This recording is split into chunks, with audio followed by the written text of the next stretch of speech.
Hello everyone, how are you doing? Welcome to my YouTube channel. My name is Sarah, your favorite baby girl Sarah, and this is my YouTube channel, Sarah Lately. Thank you so much for always watching, and thank you so much for liking the videos. Please continue the spirit. If you haven't yet subscribed, please do not forget to subscribe, comment, like, share, hit the notification bell, and then let's get started. Currently, in my country, there is a lot of sunshine. Oh my God. The degrees have risen very high. I don't know how it is in your different countries, but as this time I've made this video, it is too hot. I was watching the weather forecast today morning, and they were like, the degrees have risen up to 89 degrees centigrades in Kampala. And that is the capital city. That is where most people have their businesses going around. So it is 89 degrees centigrades. And being that I live in the central part of the country, it's almost the same temperature everywhere. So it's 89 in central Uganda. I don't know about other parts. Of course, other parts are hotter. For example, the northern part of the country and some parts of the west. Yeah, so currently it's very hot. I tell you, it's very hot. It is very hot. You cannot just have peace. It's very hot. You have to have a drink. You have to carry a drink. I was forced to put bottles of water for my children when they were going to school. Their school doesn't allow us to pack for them anything because they provide, but I'm not sure they provide enough. The way I see my children, they like drinking plenty and plenty of water because it keeps getting hotter and hotter and hotter. Now, the purpose of this video is I want to share with you, especially those people who are abroad and would wish to travel back home, who would like to get back home and they don't know how, they don't know our financial stand in the country. This is the reality. Uganda is hot. It's not only hot in the temperatures, but it's hot financially. There is a very high rise of everything. Everything has risen very high. I'm talking about basic things. Soap, sugar, electricity, water, because those are basics. Those are things you cannot live without. Everything has been hyped. Everything has been, I don't know, the prices have almost doubled. Food is expensive. So if you're abroad and you feel like coming back to Uganda, just get yourself prepared. I mean, fasten your belts.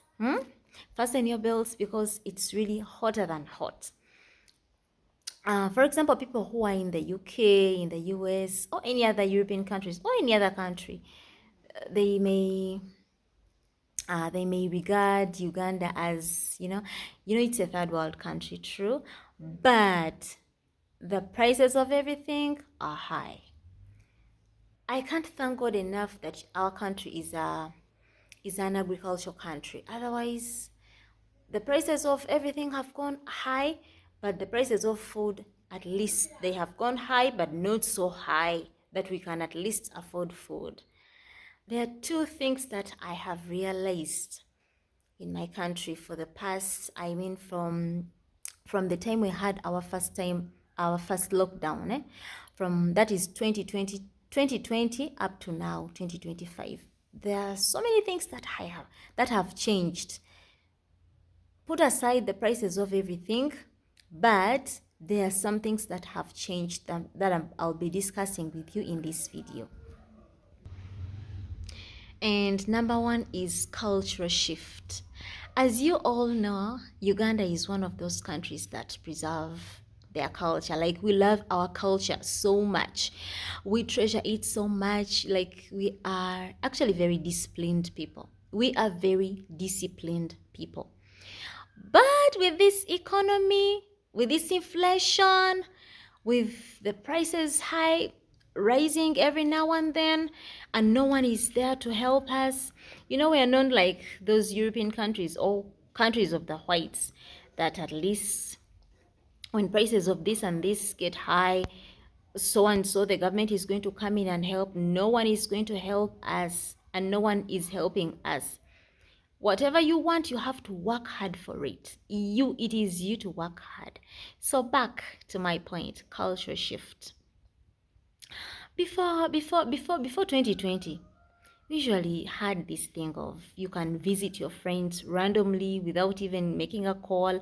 You can even visit in groups, and they welcome you, they serve you food, they provide everything warmly. But my friend, it's no longer the case. Actually, it's considered inconsiderate walking into someone's home minus making a call or notifying them or asking them. The main reason is, what are they going to feed you with? Because the prices of everything have gone high. They are on a budget, they live on a budget. So you want to just budge into people's homes without notifying them? They are on budget. Like, there's a way we have there's a way we have become westernized. These things are for whites. You must make a call. For us, we don't do those things. But I tell you, with this economy, with this inflation, you have to make a call. You do not just wake up and barge into people's homes without making calls. You have to make a call because people are on a budget. People go days without food. I mean, they can even miss lunch. So you just show up just like that, unless if you're going to carry your food and drinks. Again, that looks weird. How can you carry food and drinks to people's homes? So they are starving in case they miss lunch, and you're seated there, you start eating your food. Maybe if you just carry food for everyone in the home. But with this economy, our culture has really shifted. It is very, very rude of you to walk into people's homes with this economy minus informing them. And another thing about our culture, people used to help each other. Like, someone can see you walking around with a heavy bag, and then they help you, or you want to be directed, you want to go somewhere, or there is anything you want, or maybe you don't have money, or they have stolen your money, something of that kind, or you want to use a phone, your battery has died, or you don't have credit, anything. My friend, with this economy, our culture has shifted. Everything has been monetized. At the end of it all, when someone helps you out, they'll say, Madam, won't you tip me? Auntie, won't you tip me? Hey, my friend. So if you're not aware, and then you don't have money to tip them, you'll see that drastic, bombastic side eye they'll give you. My friend, you have to carry some money with you because you have to tip almost everyone. It's no longer for free. It's no longer for free. We have to tip those people. Someone helps you with a bag, you have to tip them because the economy is bad. Like, everything's bad. People are struggling just to offer basic needs to their families. People are struggling so much. Now, for those of you who are overseas and you're planning to get back to Uganda, just in case, you have to get your belts fastened, because I remember before COVID hit, we could use like 1 million. Okay, 1 million would be enough to sustain your family for food, basic needs, transportation, maybe visit a salon, simple things of the home for a month. It would sustain us. But with this economy, it can no longer sustain us. I tell you, people from abroad, you will need 3 million minimum. 3 million, and that is an average life. I'm not talking about the high class life. I'm talking about a middle class life. I don't know how how you people call middle class, or how you range it, but in my own capacity, in my understanding, that is an average life for a middle class earner. And just average life, just for you to have decent meals, breakfast, lunch, supper, just for you to have water, just for you to take your children to decent schools, just for you to take your family to decent hospitals. And I'm not talking about living luxurious lives like going for parties, beaches, dinner, whatever. No, this is just for you and your family to live a decent life. Now, if you want to live that luxurious lifestyle of you people of Basama coming back to Uganda, my friend, you will have plenty of money. You will spend money for almost everything. You will have to carry a lot of money with you when you're coming back to Uganda. Just going for shopping, clothes, everything you touch, madam, the prices have right. Madam, the prices have everything, shoes. I recently went shopping for my children. Small clothes for to put on while at home. Simple casual clothes, my friend. Did I buy a lot? I thought I'll carry a huge bag of clothes back home. My friend, I brought very few clothes for them. You have to carry a calculator with you every time, unless you think people have stolen your money. My friend, no one has stolen your money. The prices of everything have gone high that you have to calculate. Actually, you have to be very calculative with this economy. Very calculative with this economy. You have to be calculative. You have to consider only the basic needs. These things of good life, spending money, beaches, what and what, those things are for high class people. But if you are a middle class earner or small earner, please, you cannot afford that lifestyle here in Uganda. You cannot. You can no longer afford that. That is quite expensive for us now. But please do not forget that all these rising prices of things differ with the area you live in. So people who live in Kampala experience it differently. So other parts of the country, of course, it's quite different. So, but altogether, the prices have gone high and we are struggling. We are struggling just to stock up food for a whole month. We can no longer do those things. I mean, stocking food for a whole month, no way. Number two, the second thing I have realized with this inflation is that people are easily triggered by small things. You do something small, oh my God, someone is going to flare up, someone is mad, they want to argue with you. You know how people who don't have money behave. They're easily, like, you do something small and someone wants to oh my God, something small and someone wants to eat you up. So you have to be careful. People are mad. Something small and they want to burn you up. I remember we used to have those chit chats with people on the road. Like, we joke around. For those of you who know Ugandans are very good people. They're hospitable, very loving, very kind. Like, they like joking so much. But with this economy, please joke carefully. Joke carefully. You say one slight thing, you don't know what will happen the next. People flare up with something very small. People flare up. People are easily triggered. They get annoyed. They get mad. They are very abusive. Oh my God, they're everything. So I cannot blame them. I cannot blame them either, because with this economy, I truly understand. I truly understand.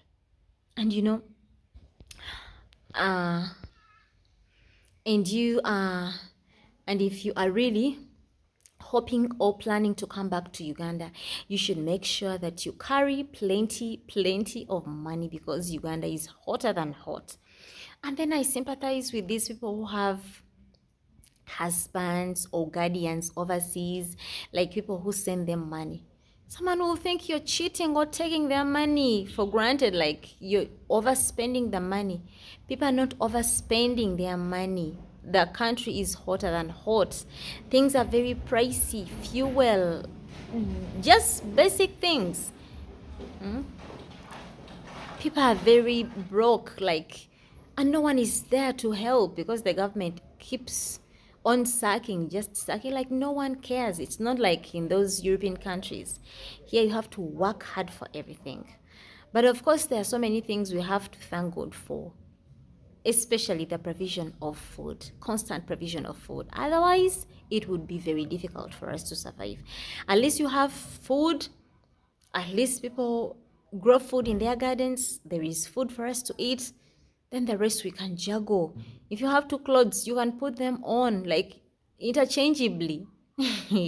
Manage those ones. Actually, at this point, I do not like spoiling things in the house. Just like the other day, my son spoiled the TV remote, my dear. I was mad, because you know what? Those technicians, like the mechanics, they'll ask for money. Oh, God. And everything has been hyped, just a small thing. And then the price of maintenance will be very high. So I want us to maintain things the way they are.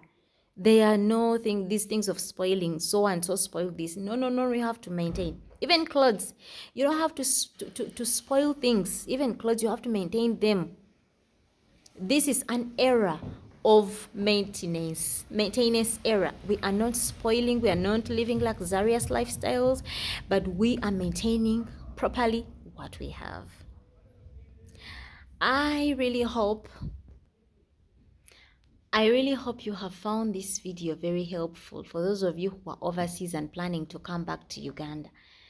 Do not forget, minimum amount of money you can spend in Uganda on a monthly basis is 3 million. That is for an average person. Just basic needs, fuel, water, electricity, food, and small things for the home, for the month. But if you want to live more than that, past basic life, you have to spend more than that. You have to have a lot of money, more than 3 millions. If you have found this video really helpful, please give it a thumbs up, and please continue watching for more educative and inspiring videos. And please let me know in the comment section if there is anything you would like me to share with you. Otherwise, until next time, may God bless you. Bye bye.